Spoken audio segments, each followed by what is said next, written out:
The power of karma. As an Otsutsuki god who evolved by eating the chakra fruit, he has repeatedly undergone karmic awakening that will eventually make him immortal and will never die. Oh yeah, today is my day. Before the Chapter 15 leak is released, let's continue this until Chapter 80. But before that, please like and subs, guys. Thanks. After in the previous chapter, Amato explained in detail to Naruto about Damon and Ida, why they can get abilities like that, this is where everything will be revealed. Naruto was initially curious on how Amato created them, but he confirmed that all of them were not his creations. In other words, Shinjutsu and abilities beyond reason did not originate because of his creation. But crazy abilities and powers can only be possessed by gods, and Amato said that he only transplanted existing ones. An ability that is only possessed by them is something that has truly evolved into a godlike being called Otsutsuki Shibai. Although they were really shocked to hear a name called Otsutsuki Shibai, but according to Amato, he is no longer with them, and all that exists are his remains. Basically, the chakra fruit is a manifestation formed from a collection of chakras that absorbs all life on a planet. And as Otsutsuki, in order to avoid death, he evolved by eating the chakra fruit until he repeatedly reincarnated so that his goal could be achieved. That's right, avoiding death. And if he eats a lot of fruit for several millennia, then eventually he will continue to evolve until he reaches a status that is said to be equivalent to a god. But in essence, that as Amato's human creations, Ida, Daemon, and others, when they were created, there were Otsutsuki Shibai cells embedded in their bodies. And as owners of Shinjutsu and divine abilities, Amato's human creations will inherit some of the divine abilities possessed by Otsutsuki Shibai. Although it's not all and equal in power, but it's enough to sound very terrifying with proven facts like, for example, Daemon's ability to reflect all attacks. Even he was also able to capture the black rod of Sukuna Hikona that Ishiki passed down to Kawaki.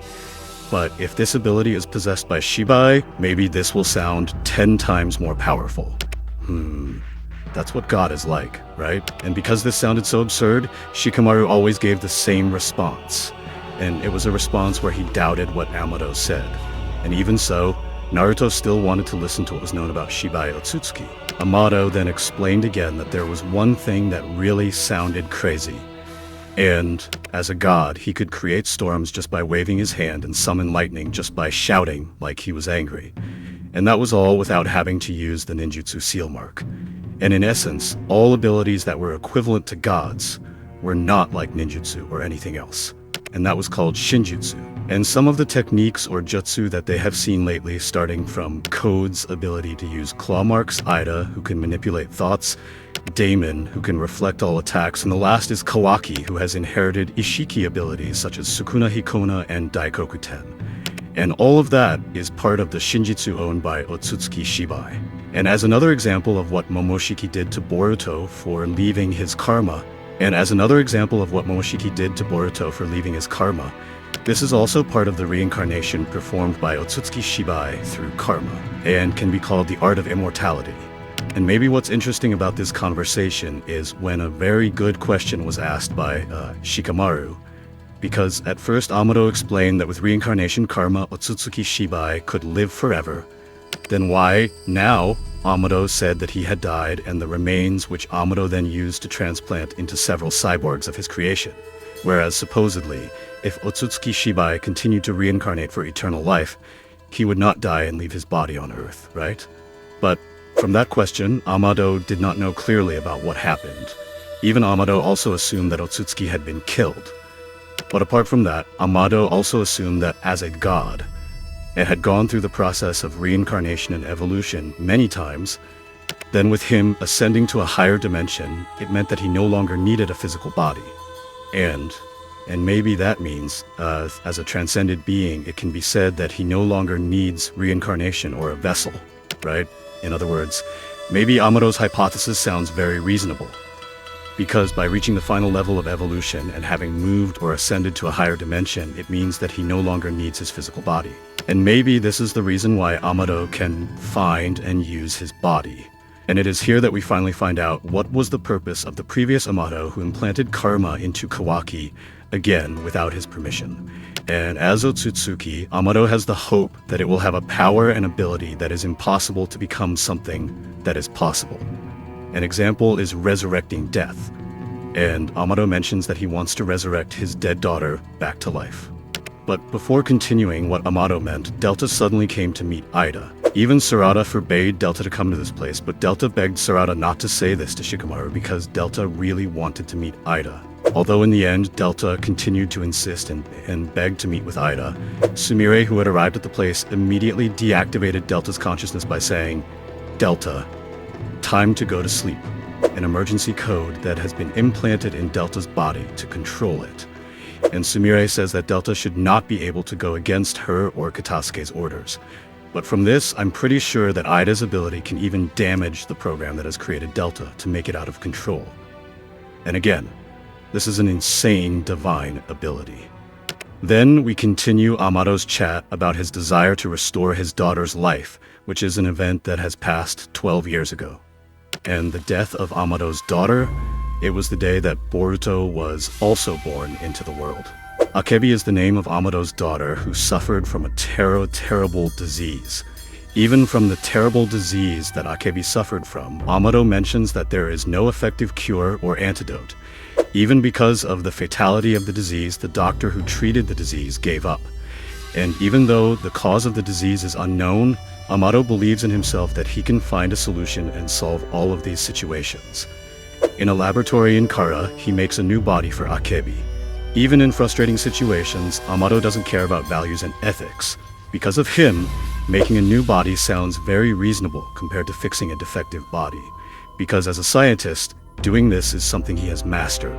Making a new body is easier than making a cure for Akebi's defective body. And at the time of Akebi's death, Amado felt that he was not sad. Even with his abilities and wits that could be said that he was crazy and very unreasonable, Amado preserved some parts of Akebi's dead body and digitized some parts of his memory and others. And after 9 months passed from Akebi's death, a girl was created with the same voice and even appearance and memories as well. But she was a total stranger. A girl we now know as Delta. And with a desperate face and feeling increasingly frustrated that she does have all of Akebi's memories, but she is not Akebi, Amado essentially realizes and admits that this is not his domain. With a feeling of utter sadness and disappointment, Amado also finally realizes that his daughter is really gone. But when Amado felt a deep sense of hopelessness and sadness because of his failure to bring his daughter back to life, he met Jigen, who at that time promised Amado that if he helped him, then Amado would be reunited with his daughter. In other words, if Jigen's goal was achieved, then as a reward he would bring his daughter back to life. But because he heard that the reward was the life of his daughter, Amado finally cooperated with Kara to help Jigen's goal of creating the chakra fruit. But because he was influenced by his promise to bring his daughter back to life, Amado did not realize that behind Jigen's goal of doing so would ultimately sacrifice the lives of the planet. And in conclusion, Amado felt that the mission he was undertaking was futile, because if he helped Jigen, it would mean nothing if he got his daughter back, but instead would make the planet or the world cease to exist. Although with this, it sounded that Amado gave up on bringing his daughter back to life, but Amado admits that he hasn't given up at all.